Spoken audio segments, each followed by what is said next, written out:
परम पूज्य गुरुदेव जी,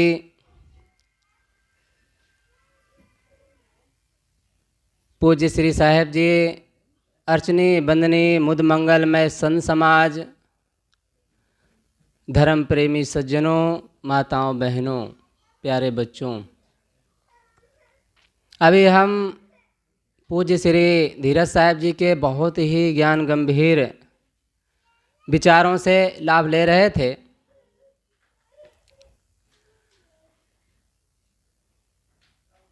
सारी बातें आप सुन चुके हैं, लेकिन ड्यूटी सबको बजाना होता है, अपनी अपनी ड्यूटी सबको करना होता है।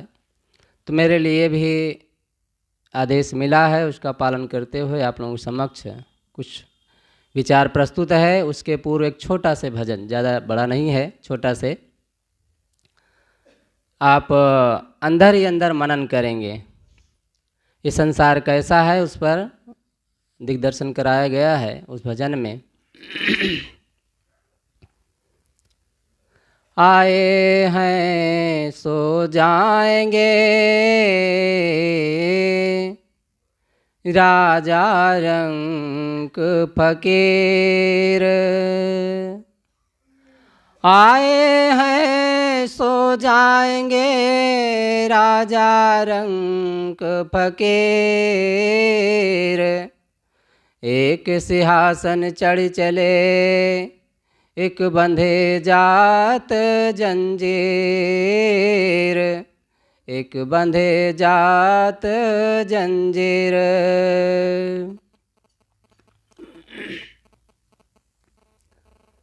किसी कवि ने बहुत ही सुंदर भजन बनाया है, आप सब मनन करें। चल मुसाफिर चल, यहाँ कोई नहीं तेरा। चल मुसाफिर चल, यहाँ कोई नहीं तेरा।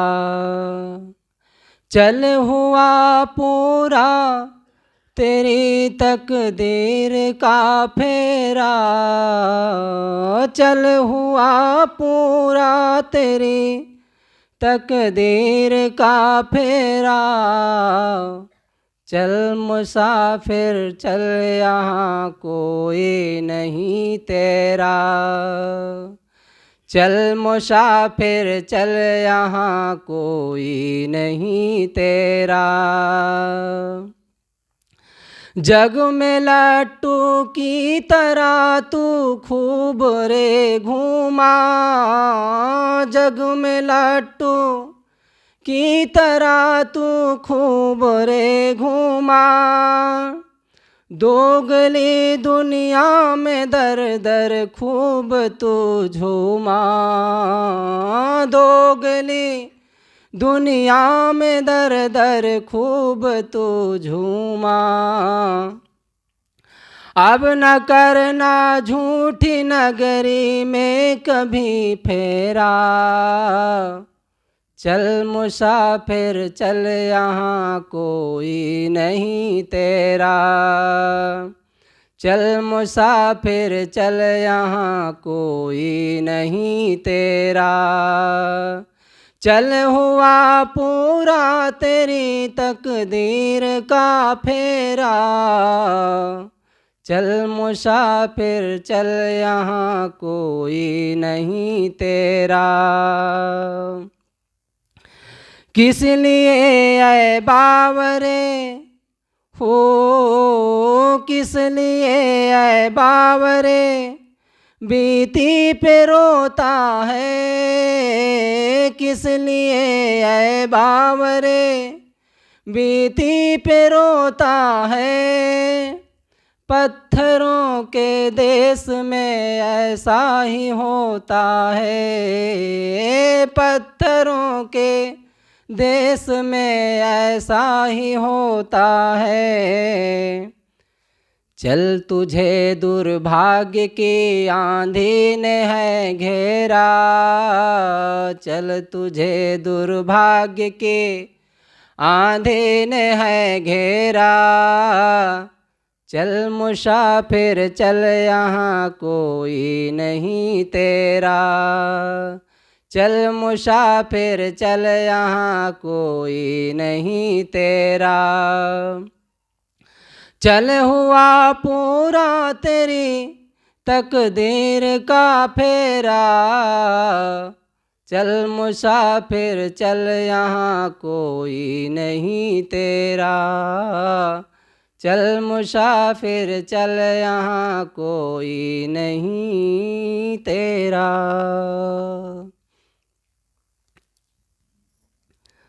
चल मुसाफिर चल यहाँ कोई नहीं तेरा। संत गुरुजनों के द्वारा, ज्ञानी कवियों के द्वारा, महापुरुषों के द्वारा हमें अंत को याद दिलाया जाता है। अंत भला तो सब भला, अंत को हम याद रखते हैं तो भला ही भला होता है। सतगुरु कबीर साहब हमें याद दिलाते हैं, हमारे बल की याद दिलाते हैं। हंसा तू तो सबल था, हल्की अपनी चाल, रंग कुरंगे रंगिया, तय किया और लगवार। बहुत ही सरल, गंभीर, जीवन को चुभने वाली साखी है और जीवन को बदलने वाली साखी है। वैसे कोई भी ज्ञान हमें बदलता नहीं है, उस ज्ञान का प्रयोग करके अपने जीवन में हम बदलते हैं। कोई दवा हमें ठीक नहीं करती है, बल्कि उसका उपयोग ही हमें ठीक करता है। उपयोग ना करें, ला के रख दें अलमारी में और कहें साहब हज़ारों रुपए की दवा मिलती है, डॉक्टर तनिक भी क्षमा नहीं करता है, बहुत पैसा लेता है, बहुत लूटता है, और दवा ना खाएं तो क्या दवा काम करेगी? और दवा के साथ साथ संयम ना करें तो भी काम नहीं करती है। तो हमें इसमें साहब क्या याद दिलाते हैं? हमारे बल की याद दिलाते हैं। हर जीव अपने आप में बलवान है, महान है, पूर्ण है, लेकिन अपनी पूर्णता को भूल गया है। कैसे भूल गया है? जैसे हीरा अपने आप में हीरा है। हीरा सोई सराहिए जो सहे घनन की चोट, कपट कुरंगी मानवा परखत निकरा खोट।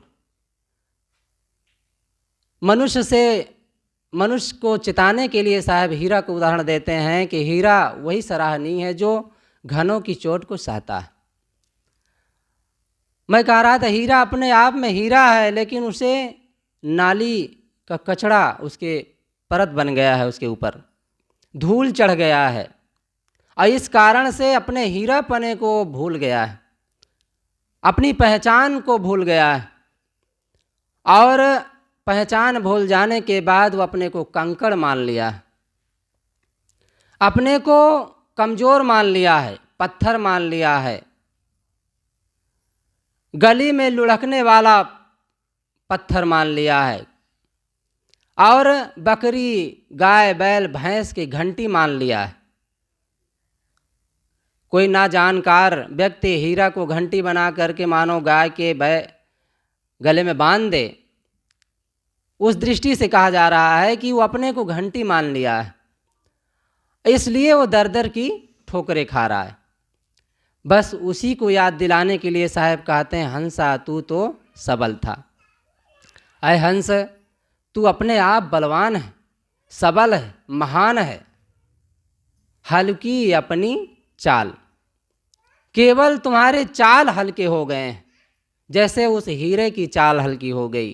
किस कारण से?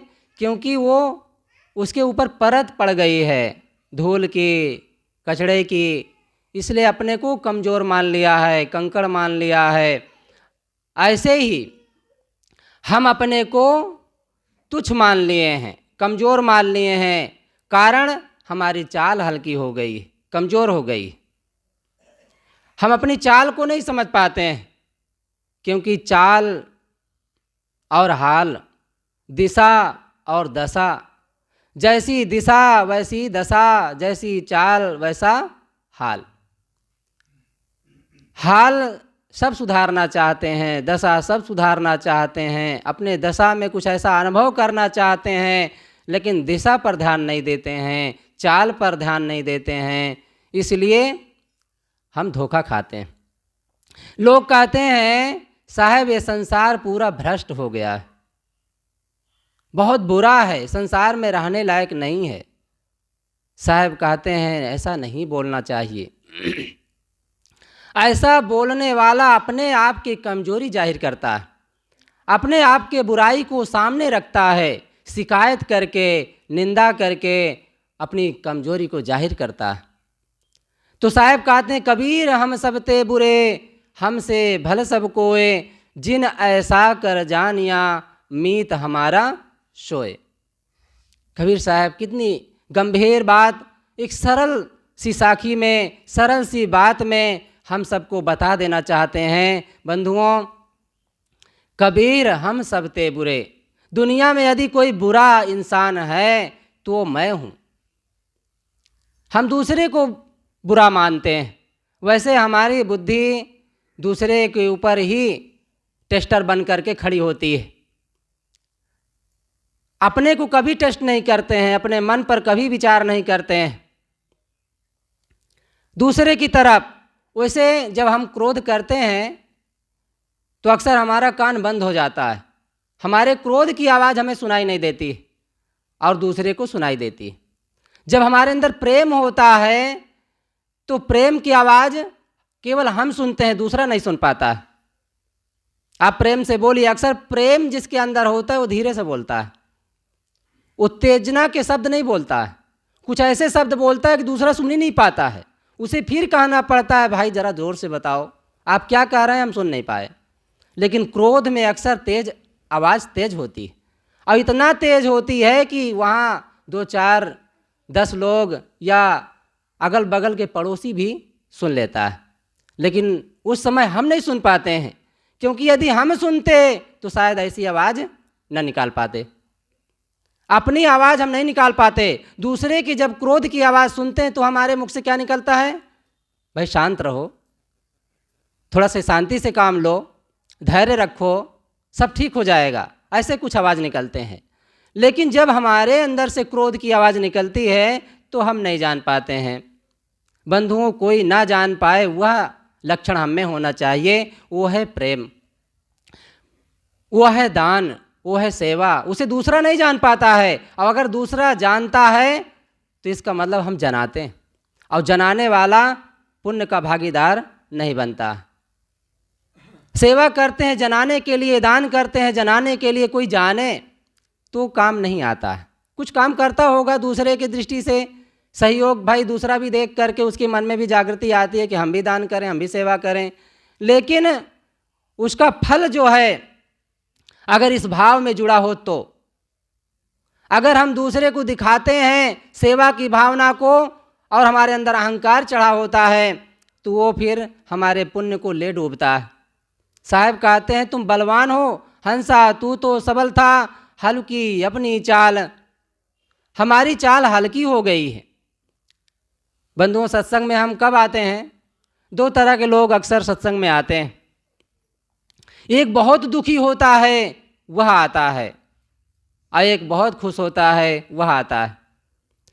खुश व्यक्ति इसलिए आता है कि संतों की बड़ी महान कृपा है, बड़ा आशीर्वाद है, आज जो कुछ हमारे जीवन में है वो संतों की कृपा से है।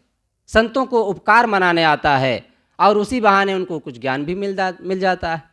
और दुखी व्यक्ति इसलिए आता है क्योंकि वो उसके अंदर बहुत सारी शिकायतें भरी होती है, कमियां भरी होती है, इतना दुखी होता है, हाल बेहाल होता है कि अपना वो दुखड़ा दूर करने के लिए आता है कि शायद संतों की वाणी लग जाए, शायद किसी संत महापुरुषों के हमारे जीवन में आशीर्वाद लग जाए और हमारा जीवन मंगलमय हो जाए। हम संतों के पास जाते हैं, उसके लिए सदगुरु कबीर साहब ने भी तो कहा है, बहुत सरल है, सब जानते हैं, दुख में सुमिरन सब करे, सुख में करे ना कोई, और जो सुख में सुमिरन करे तो दुख काहे को होए। कितनी सरल साखी है। दुख में ही तो याद आता है, भगवान याद आता है, ईश्वर याद आता है, परमात्मा याद आता है। पानी बारिश नहीं होती है तो देखो सबके मुख से जाप निकलने लगता है, हे भगवान क्या बताएं, कुछ ऐसे शब्द निकलने लगते हैं कि मानो बस बरसने वाले हैं भगवान। कोई दुख आता है, दुख का पहाड़ टूट पड़ता है, तो बस भगवान की याद आती है, ईश्वर की याद आती है, पूजा चालू हो जाती है। जब तक दुख नहीं होता है, मंदिर की तरफ ध्यान नहीं जाता है, भगवान की याद नहीं आती है, गुरु संतों की याद नहीं आती है। याद तब आती है जब दुख होता है। अब ये क्यों होता है ऐसा? क्योंकि अपने बल को हम भूल गए हैं, हम निर्बल हो गए हैं, अपने को नाचीज मान लिए हैं, तुच्छ मान लिए हैं, कमज़ोर मान लिए हैं। जैसे वह हीरा अपने को कंकड़ मान लिया, अपने को पत्थर मान लिया। वो हीरा है, वो बोलता नहीं है। बातों को समझाने के लिए हमें समझना है, उसी की तरह हम भी तो हैं, वैसे हम भी तो हैं, अपने को मान लिए हैं कमज़ोर, और उस कमज़ोरी के कारण दर दर की ठोकरें खा रहे हैं। रंग कुरंगे रंगिया तय किया और लगवार, रंग और कुरंग, अच्छी भावना और बुरी भावना, राग और द्वेष, अनुकूल और प्रतिकूल, इसी में तो दुनिया उलझी हुई है, इसी में अर्जी हुई है। कोई सम्मान के शब्द बोल देता है, हमारे अनुकूल होता है, समय से भोजन देता है, समय से पानी देता है, पैर छूता है, कपड़े धोता है, बिल्कुल फूले नहीं समाते हैं, अंदर ही अंदर बिल्कुल ममता बना बैठते हैं, और इतना उसमें उलझ जाते हैं कि उसके बिना, उसको देखे बिना, उससे मिले बिना, उससे बात किए बिना संतोष नहीं होता है। और प्रतिकूल, कोई ऐसा व्यक्ति है जो अनुकूल व्यवहार नहीं करता, कभी कभी बुरा व्यवहार भी कर देता है। कुछ ऐसे शब्द बोल जाता है जिसके कारण हमें दुख का अनुभव होता है, और इतना दुख का अनुभव होता है उसे द्वेष कर बैठते हैं।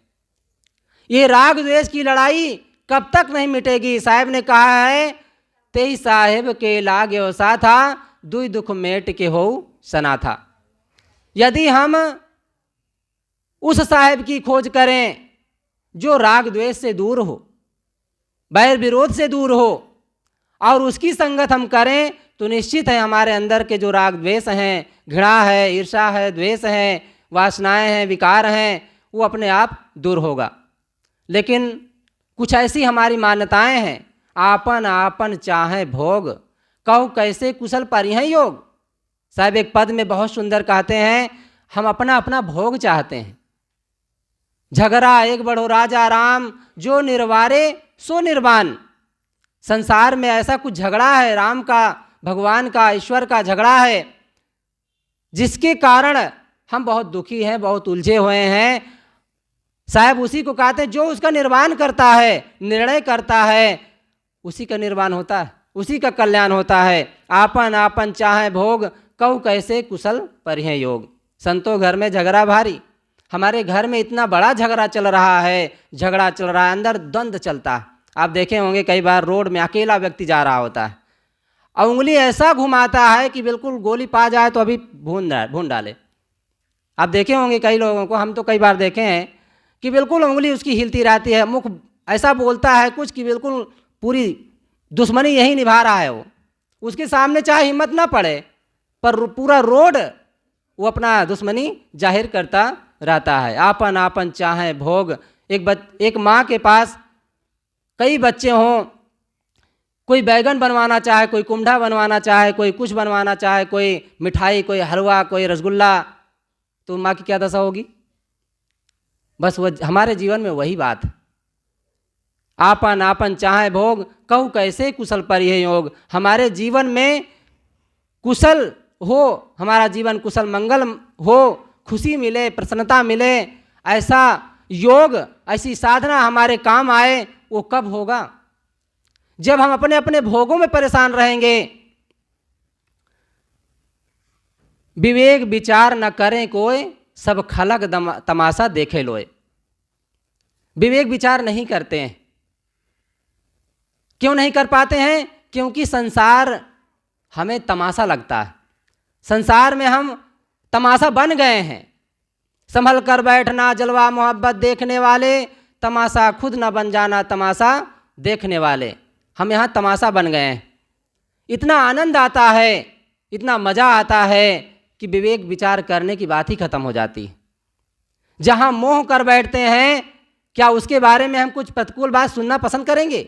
चाहे वो जितना गलत हो, बस उसको हम श्रेष्ठ अथवा उसको हम सामने लाने के लिए बहुत उपाय करते हैं, चाहे जितना झूठ बोलना पड़े, चाहे जितना पाप करना पड़े। और जहाँ बैर कर लेते हैं, वो चाहे जितना सत्य कहता हो, चाहे जितना ईमानदारी की बात कहता हो, उसकी बात हम सुनना पसंद नहीं करते हैं। ये हमारी कितना नादानी है। क्यों नादानी प्रकट होती है? क्योंकि हम विवेक विचार नहीं करते हैं। अगर विवेक विचार हम में आ जाए, क्योंकि बिना सत्संग विवेक न होई, बिना सत्संग के विवेक विचार हमारे अंदर आ ही नहीं सकता है। संतों के संगत करते हैं तो निश्चित है हमारे अंदर विवेक विचार जागृत होता है, हमारा पाप दूर होता है। जाए पाप सुख हुई है घना, हमारा पाप जब तक जाएगा नहीं तब तक सुख मिलेगा नहीं। अगर हम सुख चाहते हैं तो विवेक विचार करें। मुख फाड़ हंसे राव रंग, ताते धरे न पावे एको वंग। मुख फाड़ करके हम हंसते हैं। आप 4 लड़के लड़कियों को देखेंगे तो क्या आप सत्संग की बातें वो करते होंगे? ऐसा लगता है आपको? कुछ ऐसा वो चर्चा करते हैं, ऐसा मजाक करते हैं कि क्या कहना। मुख फाड़ करके मानो हंसते हैं। तो संत कहते हैं क्या उनके में कोई ऐसा लक्षण दिखाई देता है जो उनको शांति मिले, उनके जीवन में शांति पैदा हो, या वो अपने मन को निर्मल बना पाएं? ऐसी कोई चर्चा उनके जीवन से दिखाई देती है, या वैसा उनके कोई लक्षण दिखाई देता है? मुख फाड़ हंसे राव रंग, ताते धरे न पावे एको अंग। उसके अंग में कोई ऐसा लक्षण नहीं दिखाई देता है जिससे उसको सुख मिले। और यही घटना कोई झोपड़ी में रहने वाला नहीं, महल में रहने वाला, अमीर हो या गरीब हो, लगभग इन्हीं चर्चाओं में डूबा हुआ है। अगर इनसे कुछ बचा तो ईश्वर भगवान परमात्मा में उलझ जाता है। तय किया है और लगवार, वो लगवार में उलझ गया। अगर इनसे कुछ अपने को बचा पाया, अपने को संतुष्ट कर पाया, अपने को निकाल पाया, तो कहाँ उलझ गया? भगवान में, भवानी में, परमात्मा में, ईश्वर में, खुदा में, गाड में, मंदिर में, मस्जिद में, वहाँ उलझ गया। अपने आप को जानने का कोई प्रयास ही नहीं करता है। ऐसा ज्ञान जब तक हमें नहीं होगा, साहब कहते हैं कबीर हम सब ते बुरे, हमसे भल सब कोय। दुनिया में अगर कोई बुरा इंसान है तो वो हम हैं, और हमसे भला, हमसे सुखी, हमसे अच्छा पूरा संसार है। ऐसी समझ जिसके अंदर आ जाती है, साहब कहते हैं कि वही हमारा मित्र है, वही हमारा साथी है, वही हमारा अनुगामी है, वही हमारा भक्त है। सतगुरु कबीर साहब का यही कहना है। साहब कहते हैं नीरे न खोजे बतावे दूर, 34 बागुल रालपुर। नीरे कोई बताने वाला नहीं है पासे भासे नहीं, लानत ऐसे जिंद, तुलसी ऐसे नरन को भयो मोतिया बिंद।